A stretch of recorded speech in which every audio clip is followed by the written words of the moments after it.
જિલ્લાના વાતાવરણમાં પલટો આવ્યો છે। સમગ્ર જિલ્લામાં ધુમ્મસભર્યું વાતાવરણ જોવા મળી રહ્યું છે। ધુમ્મસભર્યા વાતાવરણને પગલે વિઝિબિલિટી પણ ઘટી ગઈ છે। કમોસમી માવઠાની આગાહી વચ્ચે ધુમ્મસભર્યું વાતાવરણ જોવા મળી રહ્યું છે।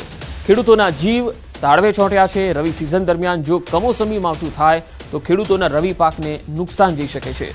ખેડૂતોના ઘઉં, બટાકા અને રાયડા સહિતના પાકોમાં નુકસાનની ભીતિ સેવાઈ રહી છે। ठंडी के काश्मीर फ्रीज बनी गयु छे। जी हाँ, बात मानवामां नहीं आवे परंतु पाणीथी छलोछल वुलर सरोवर पर चाली पण शकाय छे। आखे आखुं सरोवर जामी गयुं छे अने तेनी पर चाली शकाय छे। काश्मीરના બાંદીપોરામાં वुलर सरोवर भारे ठंडीने कारणे थीजी गयुं। तापमान -6 डिग्री सेल्सियस સુધી ઘટી ગયું છે, જે છેલ્લા ઘણા વર્ષોમાં સૌથી ઓછું છે। સ્થાનિક લોકોનું કહેવું છે કે છેલ્લા એક દાયકાથી તળાવ આ રીતે થીજી ગયું નથી।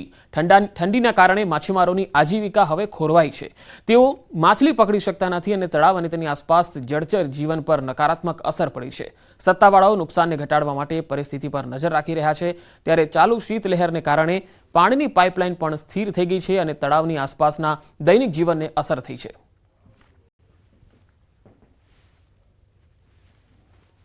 मार्केटिंग यार्ड द्वारा महत्वनी जाहेरात कराई है। 27 અને 28 डिसेम्बरे कमोसमी वरसादनी शक्यता है, जेने लई मार्केटिंग यार्डना शेडमां ज्यां सुधी जग्या हशे त्यां सुधी तमाम जणसीओ उतारवामां आवशे तेवी जाहेरात कराई है। खेडूतोने तेमनी जणसी ढांकीने लाववा सूचन अपायुं छे। जो खुली जग्यामां तेमनी जणसी पड़ी होय तो त्यांथी उठावी लेवानी पण सूचना अपाई है। खेडूतो अने वेपारीओनी जणसी न पलळे ते माटे आ महत्वनी जाहेरात कराई है। બનાસકાંઠા જિલ્લાના વાતાવરણમાં પલટો આવ્યો છે। સમગ્ર જિલ્લામાં ધુમ્મસભર્યું વાતાવરણ જોવા મળી રહ્યું છે। ધુમ્મસભર્યા વાતાવરણને પગલે વિઝિબિલિટી પણ ઘટી ગઈ છે।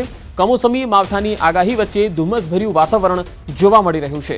ખેડૂતોના જીવ તાળવે ચોંટ્યા છે। રવિ સિઝન દરમિયાન જો કમોસમી માવઠું થાય તો ખેડૂતોના રવિ પાકને નુકસાન જઈ શકે છે। ખેડૂતોના ઘઉં, બટાકા અને રાયડા સહિતના પાકોમાં નુકસાનની ભીતિ સેવાઈ રહી છે। મેપના માધ્યમથી જાણીશું કે કઈ કઈ જગ્યાએ જે છે એ માવઠું થઈ શકે છે। આજની જો આપણે વાત કરીએ તો આ સૌરાષ્ટ્રનો આખો વિસ્તાર તમે જોઈ શકો છો। દીવ, જૂનાગઢ, રાજકોટ, અમરેલી, ભાવનગર આ જે વિસ્તારો સૌરાષ્ટ્રના છે એમાં પણ આજે માવઠું થઈ શકે છે દિવસ દરમિયાન। અને ત્યારબાદ કચ્છ છે એ કચ્છ જિલ્લા આખામાં માવઠાની આજે સંભાવના રહેશે। ઉત્તર ગુજરાતના લગભગ મોટાભાગના જિલ્લાઓમાં વરસાદ આજે થઈ શકે છે, જેમાં બનાસકાંઠા, સાબરકાંઠા, મહીસાગર અને ગાંધીનગરમાં આજે માવઠાની સંભાવના રહેશે અને તાપમાનનો પારો જે છે રૂટીન હોય છે એના કરતાં થોડો ઓછો જઈ શકે છે। દાહોદ, પંચમહાલ, વડોદરા, છોટાઉદેપુર એટલે કે મધ્ય ગુજરાતના જિલ્લાઓમાં પણ આજે કમોસમી માવઠાના એંધાણ છે।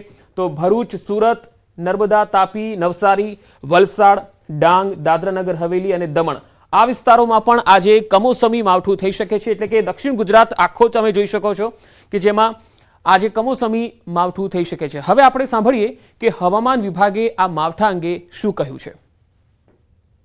जो गुजरात स्टेट के लिए फोरकास्ट है उसमें आज के लिए बात करेंगे तो आज के लिए ड्राई वेदर प्रिवेल करेगा और कल के लिए डे 2, डे 3 और डे 4 के लिए लाइट टू मॉडरेट रेन और साथ में थंडरस्टॉर्म की वार्निंग है गुजरात रीजन और सौराष्ट्र और कच्छ रीजन के लिए। और डे 2 की बात करेंगे कल के लिए तो कल के लिए लाइट टू मॉडरेट रेन साथ में थंडरस्टॉर्म की वार्निंग है। और डे 3 के लिए गुजरात और सौराष्ट्र और कच्छ रीजन के लिए लाइट टू मॉडरेट रेन साथ में थंडरस्टॉर्म और उसके साथ ही हेल स्टॉर्म की भी वार्निंग है। उत्तर गुजरात, पूर्व गुजरातના ભાગો, કચ્છના કેટલાક ભાગો, મધ્ય ગુજરાતના ભાગો અને દક્ષિણ ગુજરાતના ભાગોમાં છે ત્યારે કમોસમી વરસાદ પછી ઊભા કૃષિ પાકોમાં રોગ આવવાની શક્યતા છે, જેમાં શાકભાજીના પાકો, રીંગણ વગેરે પાકોમાં એને ફળ કોરી ખાનાર ઈયળ, બોરર येलो फिश आने शक्यता रहती है। आने वाले 3 दिनों के लिए मिनिमम टेम्परेचर में बढ़ोतरी दर्ज होगी और जो बढ़ोतरी होगी वो 2 से 4 डिग्री सेल्सियस के आसपास रहने का पूर्वानुमान है। और 3 दिन के बाद फिर से मिनिमम टेम्परेचर में गिरावट दर्ज होगी और जो गिरावट होगी वो 2 से 3 डिग्री सेल्सियस के आसपास मिनिमम टेम्परेचर में गिरावट होने का पूर्वानुमान है।